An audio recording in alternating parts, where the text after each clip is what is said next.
Estamos viendo algo que muchos considerarían impensable hace apenas unos años: tensiones reales, tangibles, entre Estados Unidos y Canadá.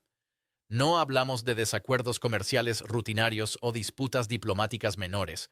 Hablamos de declaraciones que invocan conceptos de soberanía territorial, de respuestas gubernamentales que utilizan lenguaje extraordinariamente fuerte, de una ruptura en el discurso político que refleja fracturas mucho más profundas en el orden norteamericano que creíamos estable.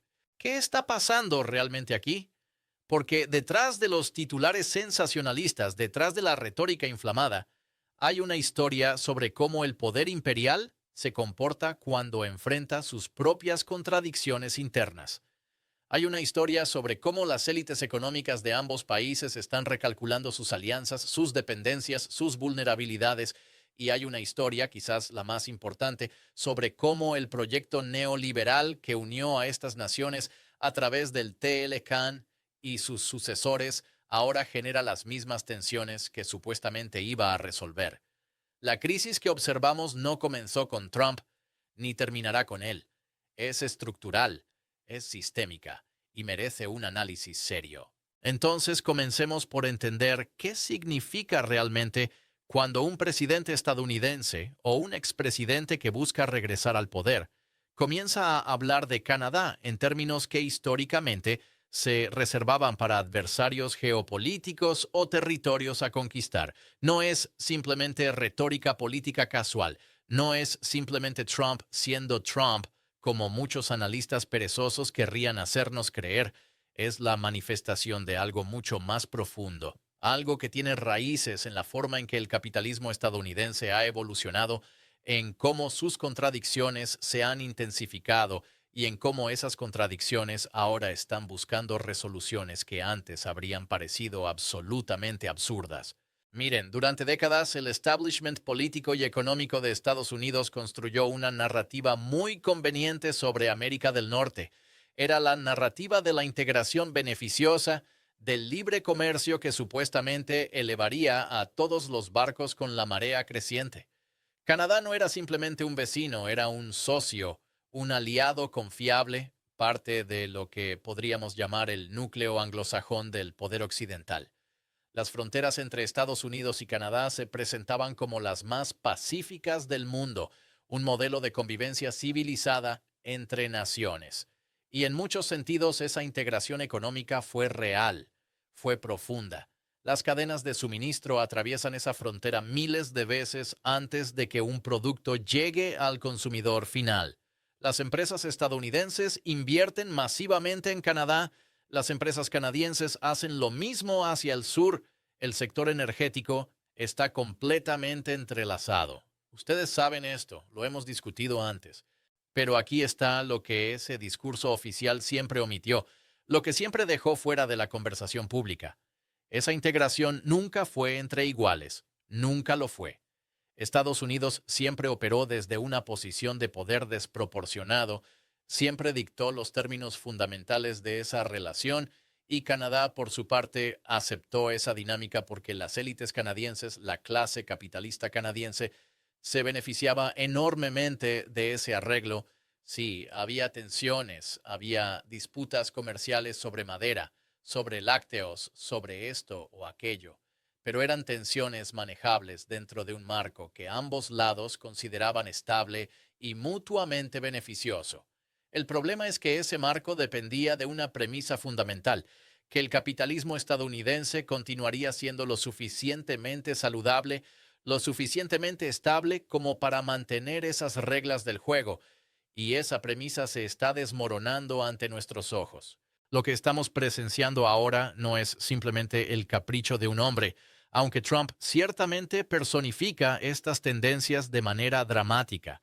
Estamos presenciando la respuesta del imperio estadounidense a su propio declive relativo, a su incapacidad para mantener el nivel de dominio global que disfrutó durante décadas. Y cuando los imperios entran en esta fase, cuando sienten que su poder se está erosionando, históricamente hacen una de dos cosas, o a veces ambas simultáneamente.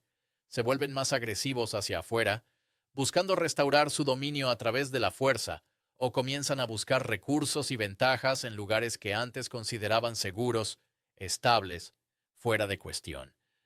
Canadá ahora está descubriendo de manera muy incómoda que pertenece a esa segunda categoría.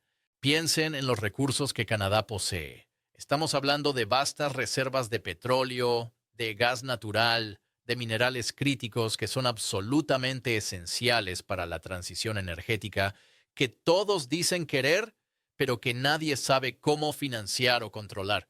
Estamos hablando de agua dulce, cantidades masivas de agua dulce en un mundo donde ese recurso se está volviendo cada vez más escaso y estratégico. Estamos hablando de tierras agrícolas, de bosques, de una economía relativamente estable con instituciones que funcionan. Y desde la perspectiva de ciertos sectores de la élite estadounidense, especialmente aquellos que Trump representa más directamente, la pregunta se vuelve inevitable. ¿Por qué deberíamos seguir jugando bajo reglas que tratan a Canadá como un igual soberano cuando podríamos simplemente tomar lo que necesitamos? Ahora, obviamente, nadie en posiciones de poder serio está hablando literalmente de una invasión militar al estilo del siglo XIX. No seamos ingenuos sobre eso.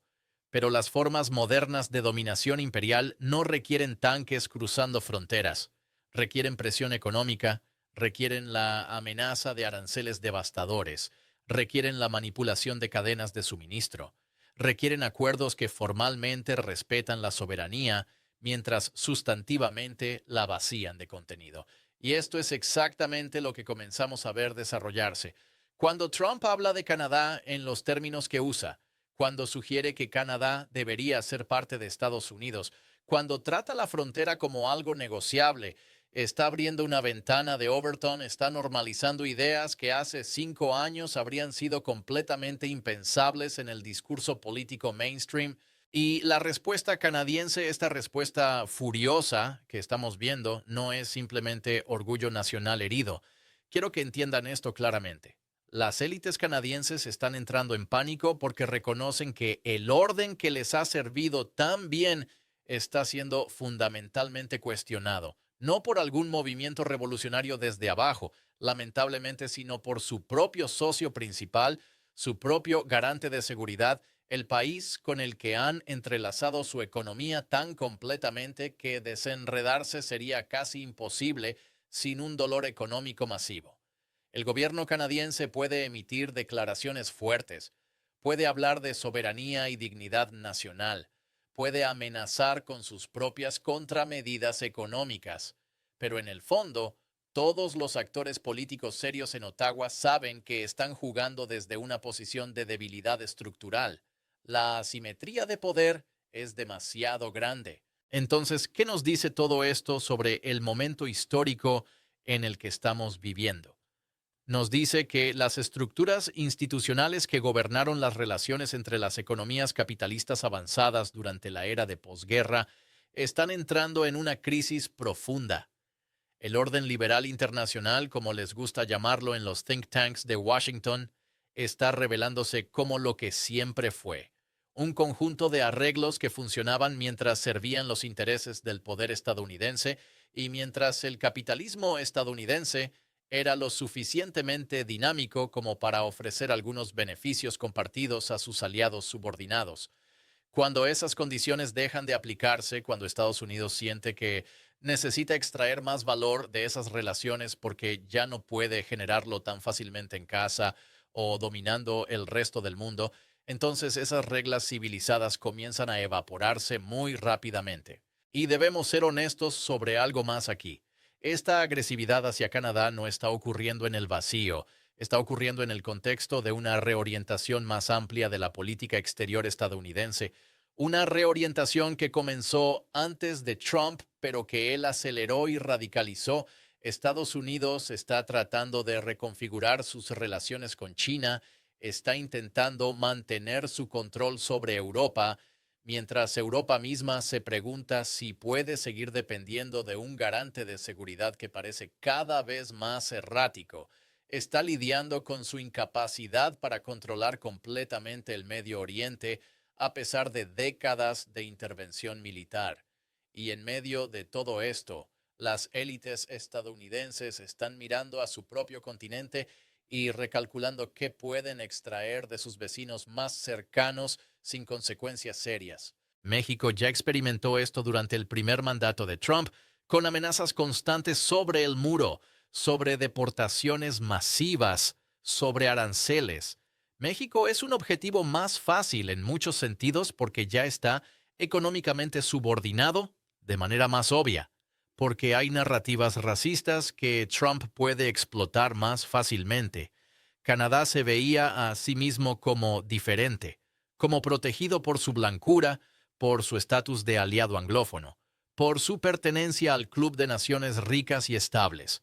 Pero resulta que cuando el imperio entra en crisis, esas protecciones son mucho más frágiles de lo que nadie en Toronto o Vancouver quería admitir. Lo fascinante y también lo profundamente preocupante es cómo todo esto está intersectando con las crisis internas de ambos países. Estados Unidos está experimentando niveles de polarización política que no habíamos visto en generaciones, con crisis de legitimidad institucional, con un colapso de cualquier consenso compartido sobre la realidad básica. Canadá, que siempre se presentó como más estable, más razonable, más progresista que su vecino del sur, está descubriendo que enfrenta muchas de las mismas presiones. Costos de vivienda en espiral que están destruyendo las esperanzas de toda una generación, sistemas de salud bajo estrés inmenso a pesar de la narrativa nacional sobre el Medicare universal, desigualdad creciente, resentimiento regional, crisis de affordability que está generando el mismo tipo de ira populista que vimos surgir en Estados Unidos. Y ahora, encima de todo eso, tienen que lidiar con un vecino que potencialmente los ve como territorio a explotar en lugar de como un socio a respetar. Entonces pregúntense, ¿hacia dónde nos lleva esto? Porque no podemos simplemente esperar que las cosas vuelvan a la normalidad cuando Trump eventualmente salga de escena. Él es un síntoma, no la causa, es la manifestación política de contradicciones económicas muy reales, de un sistema capitalista que está agotando sus fuentes de crecimiento, que está volviendo sobre sí mismo, que está empezando a devorar los arreglos que construyó en periodos anteriores de mayor estabilidad. Y esas contradicciones no van a desaparecer simplemente porque tengamos un presidente diferente con mejor retórica y modales más presentables. La clase trabajadora en ambos países, tanto en Estados Unidos como en Canadá, debería estar prestando mucha atención a esta dinámica, porque mientras las élites pelean sobre cómo reorganizar sus relaciones de poder y explotación, mientras negocian quién controla qué recursos y bajo qué términos, la gente común en ambos lados de la frontera está siendo exprimida cada vez más duramente. Los trabajadores estadounidenses están siendo culpados por problemas creados por décadas de desindustrialización y estancamiento salarial, siendo alimentados con narrativas sobre cómo los inmigrantes o el comercio exterior son los culpables. Los trabajadores canadienses están viendo cómo sus niveles de vida se erosionan mientras sus propias élites les dicen que sean pacientes, que el sistema funciona, que solo necesitan trabajar más duro o conseguir más educación. Pero aquí está la verdad que nadie en el poder quiere discutir abiertamente. Este sistema, este orden económico que ha gobernado América del Norte durante décadas, nunca fue diseñado para servir los intereses de la gente común. Fue diseñado para facilitar la acumulación de capital, para permitir que las corporaciones movieran producción a donde los costos fueran más bajos, para crear mercados más grandes para bienes y servicios, para integrar economías de maneras que beneficiaran a los dueños del capital. Los beneficios que los trabajadores recibieron fueron incidentales, fueron subproductos y siempre estuvieron sujetos a ser retirados cuando ya no fueran convenientes para las ganancias corporativas. Y ahora estamos en una fase donde incluso esos beneficios incidentales están siendo recortados agresivamente. Las corporaciones quieren mayor flexibilidad laboral, lo que significa más precariedad para los trabajadores. Quieren menores costos laborales, lo que significa salarios estancados o decrecientes. Quieren menos regulación, lo que significa mayores riesgos para la salud y seguridad de los trabajadores. Y cuando los trabajadores se resisten, cuando intentan organizarse, cuando demandan una porción más justa del valor que crean, se enfrentan a la oposición coordinada tanto del capital privado como del Estado que supuestamente los representa. Entonces, cuando vemos a Trump hablar agresivamente sobre Canadá, cuando vemos al gobierno canadiense responder con indignación, deberíamos preguntarnos quién se beneficia realmente de cualquier reorganización que surja de esto. ¿Será la gente trabajadora cuyas vidas dependen de empleos estables y acceso a servicios públicos decentes? ¿O será, como siempre, las corporaciones y las élites que saben cómo aprovechar cualquier crisis para su propia ventaja? La historia nos da una respuesta bastante clara a esa pregunta. Cada vez que ha habido una gran reconfiguración de las relaciones económicas internacionales, la gente común ha pagado el precio, mientras los ricos han encontrado nuevas formas de enriquecerse aún más. Y esto nos lleva a la cuestión moral que subyace a todo esto, porque no estamos hablando simplemente de economía abstracta o de maniobras geopolíticas en un tablero de ajedrez.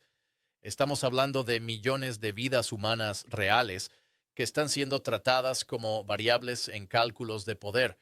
Estamos hablando de comunidades que podrían ser devastadas por cambios en política comercial, de trabajadores que podrían perder sus empleos porque algún CEO decidió que podría aumentar las ganancias moviendo la producción. Estamos hablando de sistemas de salud y educación que podrían colapsar porque los gobiernos deciden que necesitan recortar gastos para ser más competitivos en esta nueva configuración.